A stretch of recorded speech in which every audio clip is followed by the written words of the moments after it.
안녕하세요. 대기업에서 레저 산업을 담당하고 있는 담당 멘토 김기동입니다. 자, 오늘은 코스프 이전 상장으로 인해서 재평가를 받을 수 있을지 시장의 관심도가 집중이 되고 있는 파라다이스 저와 함께 자세하게 살펴보도록 할 텐데요. 일단 현재 파라다이스 같은 경우에 차트를 저와 함께 간단하게 보시면은 계속해서 조정을 받고 있는 모습을 보여주고 있기 때문에 이렇게 코스피 이전 상장으로 인해서 조정을 끝낼 수 있을지 저와 함께 간단하게 살펴보도록 하고요. 또한 코스피 이전에 대한 사례가 굉장히 많습니다. 따라서 저희가 코스피 이전에 대한 과거 사례를 보면서 앞으로의 대응 전략들 살펴보도록 할 거고요. 마지막으로 파라다이스를 살펴보면은 이 계속해서 지지를 받는 라인대가 있습니다. 이 라인대에 매물대도 많이 쌓여 있기 때문에 지지를 받는 라인대가 있는데 이 라인대에 지지를 받고 반등을 할 수 있을지 그리고 어떠한 대응 전략을 짜는 게 좋을지까지 제가 여러분들에게 하나하나 자세하게 설명해 드릴 테니까요. 영상 시청해 주시기 전에 구독과 좋아요 한 번씩만 눌러 주시기를 부탁드리도록 하겠습니다. 일단 파라다이스의 공시가 나왔습니다. 내용에 대해서 간단하게 설명을 드리면요. 파라다이스가 이 한국거래소의 유가증권시장 이전 상장에 따른 코스닥 시장 이 상장 폐지를 결정을 했다라고 이렇게 17일에 공시를 했습니다. 이 내용을 보면은요, 이제 24년 6월 24일부터 유가증권시장 매매 개시가 예정되어 있다라고 볼 수 있겠습니다. 그렇다면 이렇게 코스피 이전 상장을 하면은 어떠한 장점이 있을까요? 일단 파라다이스 같은 경우에는 엔데믹 이후에 소비 심리가 좀 회복이 됐고 계속해서 외국인의 방한 수요가 제가 저번 영상에서 말씀드린 바와 같이 큰 폭으로 증가를 하면서 호실적을 기록하는 모습을 보여줬습니다. 저희가 2022년 기준으로 본다고 한다면은 22년에 5,800억이었는데 23년에 9,900억 그리고 영업이익 같은 경우에 1,458억 원대를 기록하는 모습을 보여주면서 좋은 실적을 내는 모습을 보여주기도 했고요. 또한 올해 1분기 역시 이 매출이 전년 동기 대비 38%큰 폭으로 증가를 했고 영업이익은 무려 155%나 증가를 하면서 1분기 기준 최대치를 기록하는 긍정적인 모습을 보여주기도 했습니다. 따라서 저희가 이러한 성과에 대해서 코스피 이전 상장은 더 큰 폭의 기대감을 줄 수 있다라고 설명을 드릴 수 있겠는데요. 왜냐면은 현재 카지노 업계에서 이 파라다이스 영업이익 같은 경우에는 이 강원랜드 다음으로 가장 크지만 유일하게 코스닥 상장사였기 때문입니다.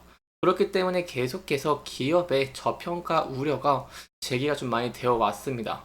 하지만 파라다이스가 이렇게 유가증권 시장으로 옮기게 된다고 한다면은 이러한 저평가에 대한 우려를 극복할 수 있을 것으로 저희가 볼 수 있다라고 할 수 있겠고요.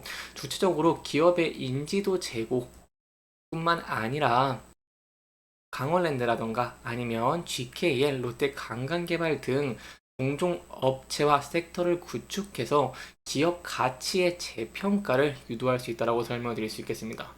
또한 코스피 같은 경우에 시장이 굉장히 크기 때문에 유동성이 증가를 할 수 있다고 설명을 드릴 수 있겠는데요. 특히 최근에 외국인들의 자금 유입 현황을 간단하게 저희가 생각해 본다고 한다면 외국인들이 계속해서 코스피를 매수를 하는 모습을 보여주고 코스닥은 매도를 한다거나 아니면은 미미한 매수세를 좀 보여주는 모습들을 보여줍니다. 그렇기 때문에 유가증권 시장이 크고 그리고 이 기관과 외국인의 자금 유입되는 효과를 기대해 볼 수 있는 코스피로 이전하게 된다는 것은 파라다이스의 굉장히 큰 호재다라고 설명을 들어볼 수 있겠습니다. 따라서 이러한 호재를 이 파라다이스가 받아들이면서 조정을 끝낼 수 있을지 대한 내용들 함께 지켜보시는 게 중요할 것 같고요. 여기에 대한 내용은 제가 계속해서 여러분들에게 전달 드리도록 할 테니까요.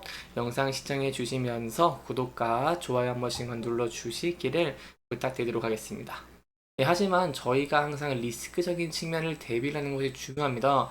보통 코스피 이전 상장에 대한 내용이 나오면은 기대감으로 주가가 상승하는 모습을 보여주지만 실제로 저희가 과거 사례를 본다고 한다면은요, 이렇게 최근 5년간 코스피로 이전 상장을 한 기업 중에 10곳 중에 주가가 오른 곳은 단 한 곳만 있는 이런 모습들을 보여주기도 했습니다.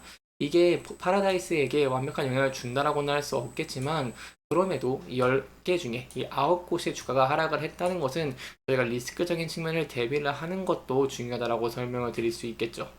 여기에 대해서 좀 더 자세하게 살펴보면은 한국거래소에서 따르면 최근 5년간 코스피 이전 상장한 기업은 이들 기업 중에 이전 상장일 전거래일 종가 대비 주가가 상승한 곳이 포스코 퓨처엠 한국뿐인 것으로 나타났다라고 볼 수 있겠습니다. 여기에 대한 리스크적인 측면 함께 살펴보면서요. 그럼에도 파라다이스가 좀 기대해 보실 만한 포인트도 좀 살펴보도록 하겠습니다. 제가 사례를 두 가지를 가져왔습니다. 이 SK 오션 플랜트를 좀 가져왔는데요. 이 SK 오션 플랜트 같은 경우에도 이 작년 4월에 이렇게 코스피 이전 상장을 하고 그 이후에 주가가 하락을 하는 모습을 보여주기도 했습니다. 그 이후에 BH 같은 경우를 본다고 하시더라도 BH도 이렇게 6월 20일에 이렇게 이전 상장을 하고 주가가 큰 폭으로 하락을 한 모습을 보였죠. 그렇기 때문에 여기에 대한 리스크적인 측면은 저희가 대비를 하시는 게 굉장히 중요하다라고 설명을 드릴 수가 있겠고요. 그럼에도 긍정적인 면은 앞서서 이렇게 BH라던가 오션 플랜트 같은 경우에는 주가가 소폭 상승한 모습을 보여줬지만 파라다이스 같은 경우 좀 현재 조정을 받고 있는 모습들을 보여주고 있기 때문에 이러면서 봤을 때 코스피 이전 상장에 힘 입어서 주가가 반등할 가능성도 있다는 부분 염두에 두시면 좋을 것 같고요.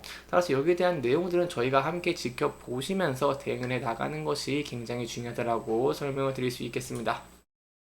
이제 마지막으로 파라다이스의 차트 저와 함께 간단하게 살펴보도록 할 텐데요. 파라다이스 같은 경우는 이렇게 주가가 2.8, 1% 정도 하락을 하고 있는 모습을 보여주고 있습니다. 이것은 비단 파라다이스만의 문제가 아니라 최근에 이 시장의 수급들이 좀 코스피로 많이 쏠리는 모습들을 보여주고 있습니다. 미국 같은 경우만 본다고 하더라도 엔비디아, 여러분 잘 아시죠? 엔비디아 등 이런 AI 수요, 그리고 이 IT 업종의 주식들이 큰 폭으로 상승을 하면서 수급적인 측면이 한국 증시에서 삼성전자라던가 아니면 이 SK하이닉스로 좀 몰리면서 다른 주식들이 좀 많이 하락을 하고 있는 모습을 보여주고 있기 때문에 저희 향후 지켜볼 포인트는 이러한 매수세가 수급이 순환매가 돌면서 다시 한번 파라다이스로 들어오면서 주가의 상승을 견인할 수 있을지 여기에 대한 내용들을 함께 지켜보시는 게 굉장히 중요할 것 같고요. 만약에 이러한 내용들 수급적인 힘 입으면서 주가가 상승하는 모습을 보여주게 된다고 한다면 앞서서 좀 지지를 받았던 이 장기 이평선 241선을 돌파할 수 있을지 함께 지켜보시는 게 굉장히 중요할 것 같습니다. 또한 조금 긍정적으로 볼 수 있는 부분이죠. 수급적인 측면을 봤을 때 외국인이 최근에 소폭 매도를 하고 있는 모습들을 확인할 수가 있지만 최근에 기관기가 좀 많이 매수를 해주고 있는 모습을 보여주고 있습니다. 그렇기 때문에 이러한 수급적인 측면에 힘 입어서 상승이 변할 수 있을지도 함께 지켜보시는 게 굉장히 중요할 것 같습니다. 네, 마지막으로 하락에 대한 대응 전략 간단하게 살펴보면요.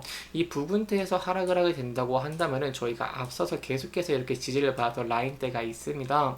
이 라인대가 지지뿐만 아니라 매물대가 많이 쌓여있는 모습을 보여주고 있기 때문에 장기적으로 이 부분대에서 지지를 받을 수 있을지 일단 1차적으로 저와 함께 지켜보시는 게 중요할 것 같고요. 만약 이 부분대를 이탈하고 하락을 하게 된다고 한다면은 이 단기전 저점 부분까지 열려있다는 부분 소폭 염두에 두시면 좋을 것 같습니다.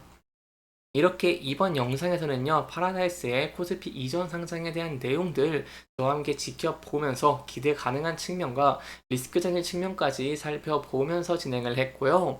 해당 영상은 개인적인 의견이 많이 들어갔기 때문에 투자자분들의 주관적인 생각과 해당 내용을 토대로 현명한 선택을 하시면 좋을 것 같습니다. 이렇게 영상 잘 보셨다면 좋아요와 구독 부탁드리면서 오늘 영상 마무리하도록 하겠습니다. 끝까지 시청해 주셔서 감사합니다.